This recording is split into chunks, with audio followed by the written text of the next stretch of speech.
Hello everyone, welcome to the Closed-End Fund Mastery Super Screener and Interactive Report. In this video, we're going to focus on the CEF Mastery Super Screener and why it provides all the information you would need to make an informed decision on choosing a quality high-yield closed-end fund. But before we do that, if you're not familiar with Closed-End Fund Mastery, let me tell you what it's about. Closed-End Fund Mastery ranks and scores 326 of the highest yielding funds that trade today. The main goals of Closed-End Fund Mastery is to rank and score funds based on three main criteria. 1, distribution sustainability, 2, long-term appreciation potential, and 3, being well positioned for future distribution increases and special distributions. Before we move on to our main topic, let's take a little look at how well CEF Mastery has performed to date. For the 3-year, CEF Mastery has outperformed all closed-end funds by 11.33% to 3.99%. For the 5-year, CEF Mastery has outperformed 8.88% to 3.92%. And for the 5-year NAV price change, CEF Mastery dominates with a performance of 5.96% to a negative 18.99%. With that out of the way, let's get on to the main topic of this video. Everyone, I do not believe that I am sensationalizing when I say that you are probably looking at the most powerful, comprehensive closed-end fund tool available today. It is so simple, even a second grader could use it. The CEF Mastery Super Screener is located on the Pivot Table tab of the weekly Closed-End Fund Mastery Report. After I show you what CEF Mastery Super Screener is capable of, I believe you'll agree. There are too many features to cover in just one simple video, so in this particular video, we're just going to focus on the fields and what they mean in the Super Screener. Everything you see on this screen addresses Closed-End Fund Mastery's three main goals: distribution sustainability, capital appreciation, and being well positioned for special distributions and increases. And by the time we reach the end of this video, I believe that you'll believe that's exactly what this does. So let's get started. The CEF Mastery Super Screener is broken down into two parts: past and recent performance and current performance. The past and recent performance portion of the report focuses on the fund's ability to maintain its distributions in the past and if there was any capital appreciation. The current performance portion of the report focuses on the fund's ability to continue to maintain its distribution. I will not be addressing the color coding in this video, only to say that green is above average, yellow is average, and red is below average. And if you subscribe to your free report and you click on the header of any column, it will give you all the details on what the colors mean. Also, if you subscribe to your free report, you'll have access to all the features with no restrictions. All right, so starting from left to right, obviously you have to have the fund's ticker symbol. Immediately next to that is the distribution type and frequency. There are two types of distribution funds: income only and managed distribution. Income only is indicated by the letter I and managed is indicated by the letter M. Frequency indicates whether a fund pays its distributions monthly, quarterly, semi-annually, or annually. However, in the future, I will be eliminating the semi-annual and annual distribution funds and focus primarily on the monthly and quarterly distribution payers. Right next to that, you have the 3-year NAV return, the 5-year NAV return, and the long-term NAV price change. The long-term NAV price change is 5 years unless the fund is less than 5 years old. Then the price change is the length that the fund has been available. Now here's a subtle feature that I added that you wouldn't think makes a big difference, but it is such a huge deal. The 3-year and the 5-year NAV returns are purely marketing by the closed-end fund. These returns are the annual averages, and if you go into a fund's closed-end fund report, in the fine print, you will find that it states that these returns are based on the annual average returns if you're reinvesting your distributions back into those funds. Something you will never see advertised by the fund is its 3-year and 5-year NAV returns with distributions reinvested compared to the long-term NAV price change. I mean, if you look at the first 3 funds that are listed right here, who would brag about NAV price changes like this? I have even gone to other fund screeners, and nowhere have I seen the option of comparing the fund's 3-year and 5-year returns next to the long-term NAV price change. We're going to move on at this point, but later on in the video, I'm going to show you another example of why this is a big deal. Let's zoom in a little bit as we go through the rest of the super screener. After your 3-year, 5-year, and long-term NAV price changes, you have the report date. This is the date that their last semi-annual or annual report came out. This is the report that all of the information under the following blue column headers pertains to. Reports for the ending periods usually come out 2 months after the period has already ended. So here, for example, in the first line you have for ACP, the report date is October 21st. That would be October 31st, 2021. This report would have came out roughly around in December of 2021. So by the time this report comes out, it's actually old information. However, it is the basis that provides an awful lot of information about the health of a closed-end fund. Next up, we have a fund's score. A fund's score is the most important element in the closed-end fund mastery super screener. It's even more important than the fund's final score, which we'll get to in a bit. The fund's score takes several key elements from a fund's semi-annual or annual report and establishes a foundation of a fund's financial health. The healthier the fund, the higher the score. While not all-inclusive, the items we're about to go over under the rest of the blue headers are some of the factors that comprise the fund's score. The fund's ending NAV or discount premium at the time of their reporting are not one of the elements that contributes to a fund's score, but it serves as a point of reference when we get to the fund's current performance. A fund's portfolio turnover rate, however, does contribute somewhat to the score for a couple reasons. A fund that consistently has a high portfolio turnover rate may not likely be able to take advantage of long-term benefits, such as holding securities that raise their dividends on a regular basis, or allocating distributions to long-term realized gains, thereby minimizing a unit holder's tax liability. There are exceptions to this, however, as in the case of maybe funds that heavily buy or sell options. In circumstances like that, it would not be surprising to find a portfolio turnover rate in excess of 200%. Next, there are 2 common units of measurement when it comes to assessing the risk of a fund, and that's the percentage of debt to assets and the percentage of debt to equity. The percentage of debt to assets is the amount of liabilities divided by the number of assets that a fund holds. Debt to equity is the amount of liabilities, is the percentage of liabilities in relation to the amount of capital or owner's equity. Both percentages are used in the makeup of a fund's score. However, closed-end fund mastery does add a little more weight to a fund's debt to equity. Here we have PIMCO Dynamic Income Fund, ticker symbol PDI. It has a score of 4 and a final score of -4.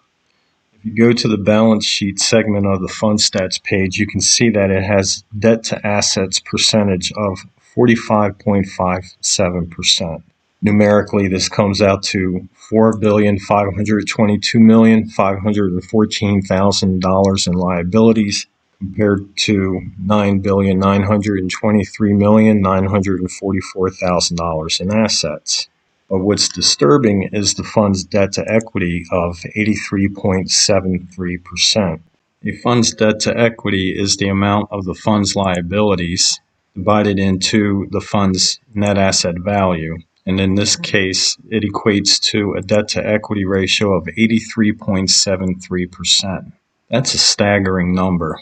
That means that as of the time of their reporting, they only had the equivalent of approximately 16 cents on the dollar of free capital. To put that into context, and because this is a PIMCO fund, which is a very large fund family, this scenario would likely not play out. But if this fund were a smaller fund family or just an individual fund with no family support, were this fund forced to liquidate or decided to liquidate, shareholders would only get 17 cents back on the dollar. But it gets even worse. If we head on over to our fund estimates portion of the fund stats page, you have the reported and the current numbers of a fund. The current numbers of the fund are estimates. And I'm going to show you how we come up with those estimates in a bit. But under the reported column, here you can see the debt to equity of 83.73%. Now, since this fund reported, it has lost 17.55% of its net asset value, which currently gives it an estimated debt to equity of 101.56%. Again, going back to our example, it's not likely to happen because it's a PIMCO fund with deep pockets. But if this were an individual fund and it was to force liquidate, naturally it would likely end up in bankruptcy. But if shareholders did not have the protection of bankruptcy court in a situation like this, shareholders would be putting up 1.56 cents on the dollar to wipe the debt slate clean. The next three fields we're going to look at are the income percentages by type to distribution. In other words, what percentage each income type contributed to the total distributions. For example, in the first row, the fund ACP made a net investment income to distribution equivalent to 78%. In other words, 78% of their entire net investment income covered most of their distribution.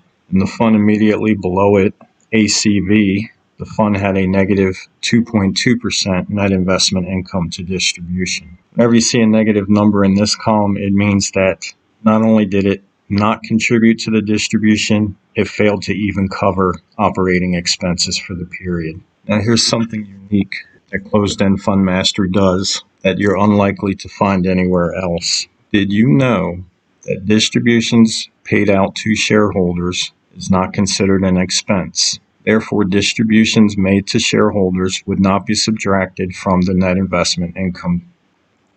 That's because, from a generally accepted accounting principle point of view, distributions to shareholders are considered a financing activity, not an operations activity.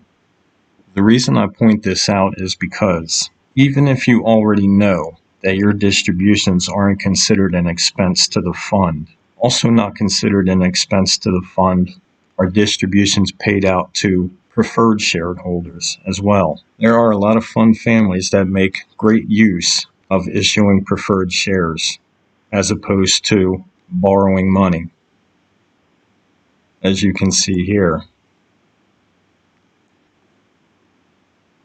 This is a snapshot of the balance sheet for the fund GAB, which is a Gabelli fund. As you can see in this instance, they have $443,637,350 in preferred shares outstanding.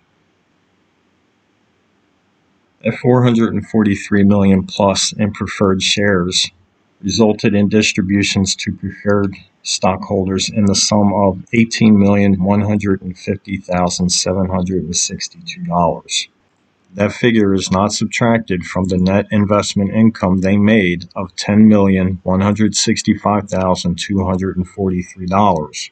Had it been, it would have resulted in a net investment income loss of around $8 million.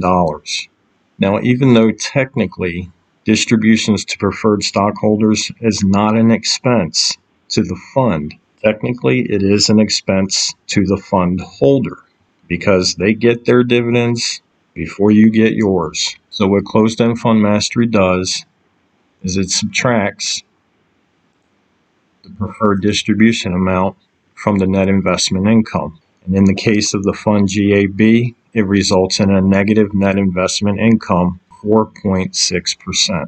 And with closed-end fund mastery, you'll always know if a fund paid out preferred distributions because they're listed by amount in the alerts box on the fund stats page. And while we're on the fund stats page, if you go down to the changes in net assets portion of the fund stats page, you can see how this calculation works out. You can also see the realized gain loss and the unrealized gain loss. To the left of that, this is the percentage breakdown of all income made by income type. But this is not the same as the income items on the fund super screener. The income items listed by type on the fund super screener shows income as follows. First, you have the net investment income to distribution. Next, you have the combination of net investment income and realized gains to distribution.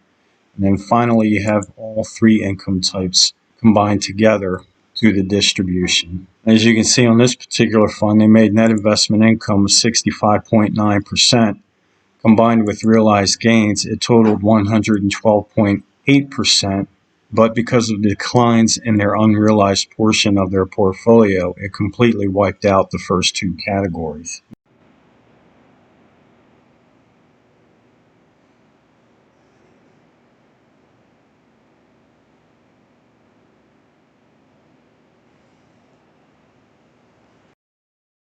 Next to this, you have the distribution yield to net asset value. For most of you, this is pretty self-explanatory. This is the amount of money paid out for the period as a percentage of the fund's net asset value.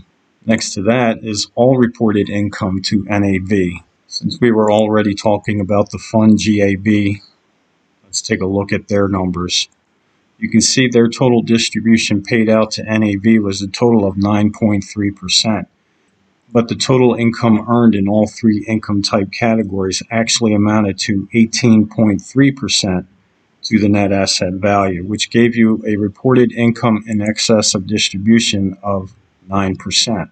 These are the types of numbers you would like to see in a closed-end fund, a fund that's always exceeding the amount it pays out. Now, a fund won't be able to do that consistently time after time after time, but if it does it just enough on a regular basis, it will build up excess accumulated earnings that can allow a fund to weather a market downturn, such as the one we're currently going through now. Now the question is, how do you know if it's exceeding distributions enough to weather a downturn in the market? And the answer to that question is based on how much accumulated earnings the fund has. And the way closed-end fund mastery answers that question is by taking the accumulated earnings compiled and breaking it down into how many monthly distributions a fund can afford to make before it would have to consider borrowing or cutting their distribution. As for the instance of GAB, it has accumulated enough earnings as of the close of their reporting date on 12/21, December 2021.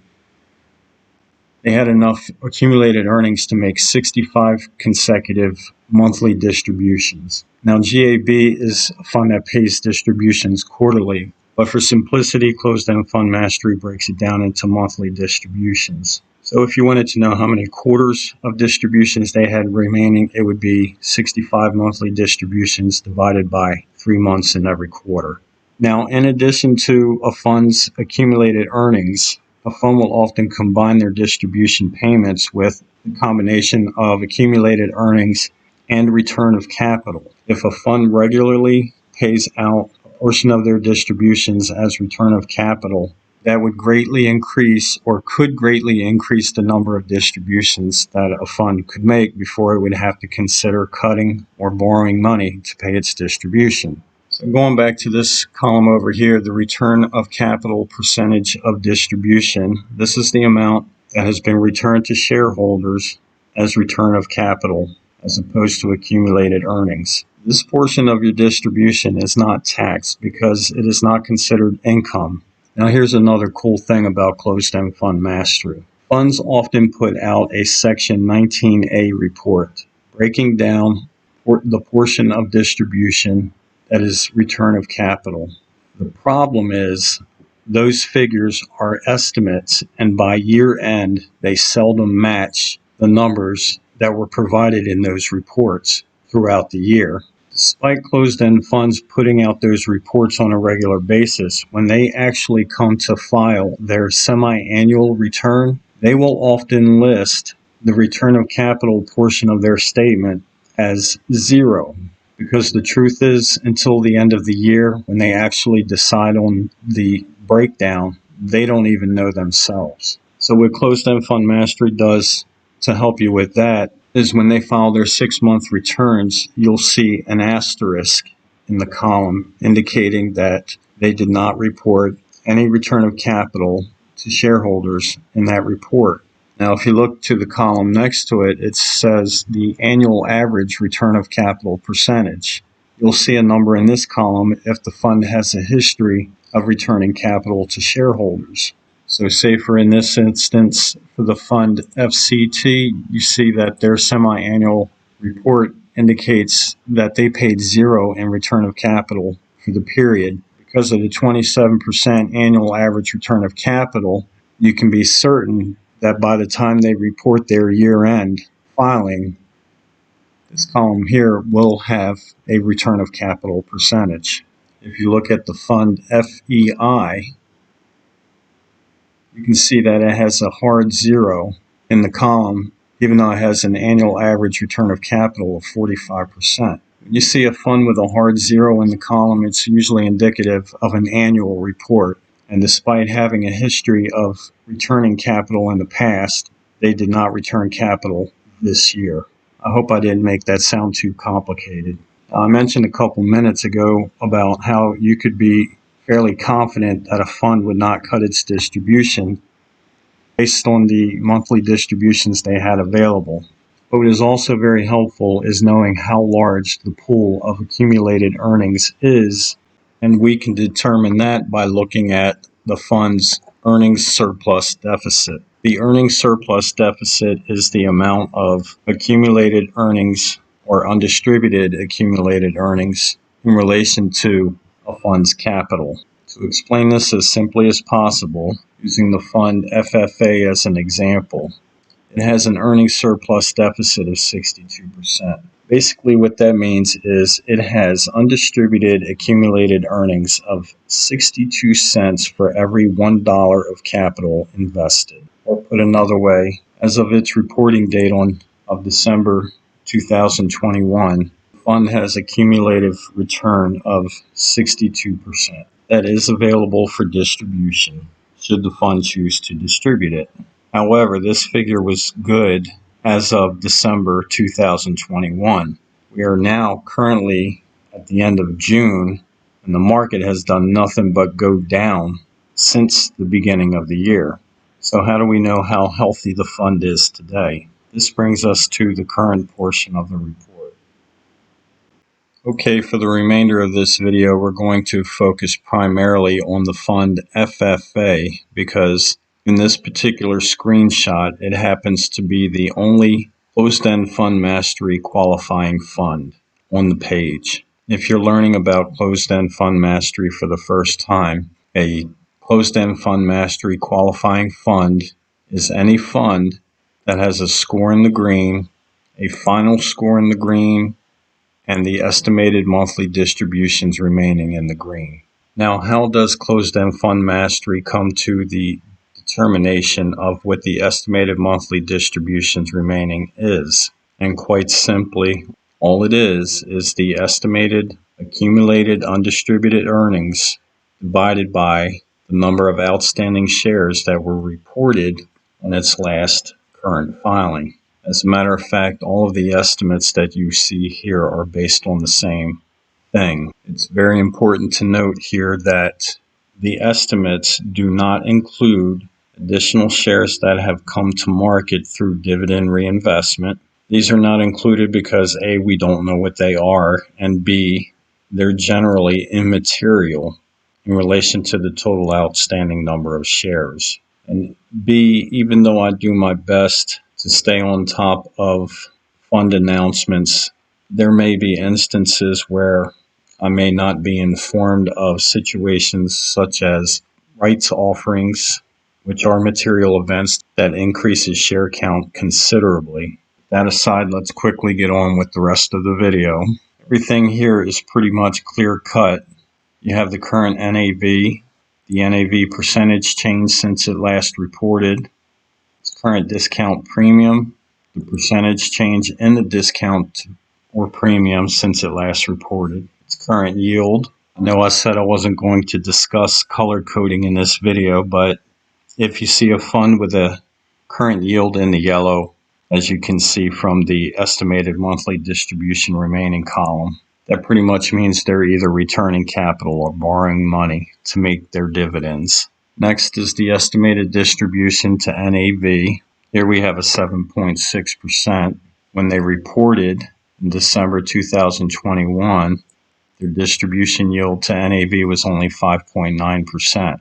In the next column, it's the estimated income and gains to distribution. And basically what this is the estimated net investment income, realized gains, and unrealized gains, or in this particular case, as in most of the funds, realized and unrealized losses to distribution.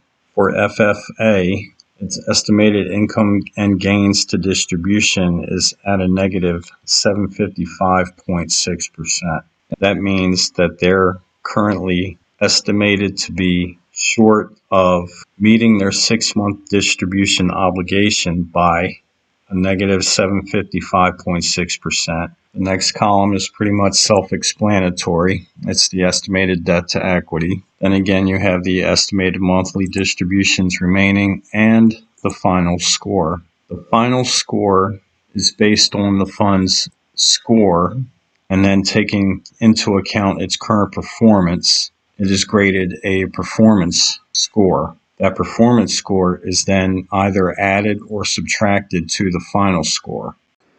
There's one final point I would like to make on the estimated income and gains to distribution column. This negative 755.6% distribution deficit is pretty scary looking. This deficit came about because the fund has lost 22.3% of its net asset value since it last reported. So this fund would have to appreciate 22.3% just to get its estimated income and gains to distribution back to zero. But despite being this far in the hole, you see that this fund has an estimated monthly distributions remaining of 32 months, which would not put the fund's distribution at jeopardy. However, if you go to the distribution type and frequency, you can see that this is a managed fund, and managed funds have a lot more flexibility on when and how they change their distributions. However, in the unlikely event that they would reduce the distribution on this fund, you would know it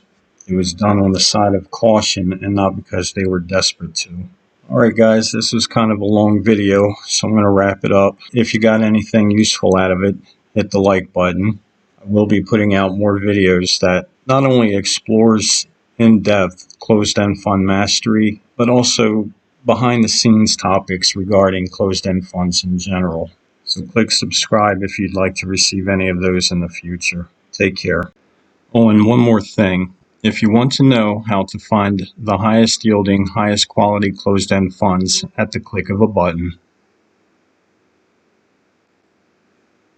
there you go. Again, thanks for watching.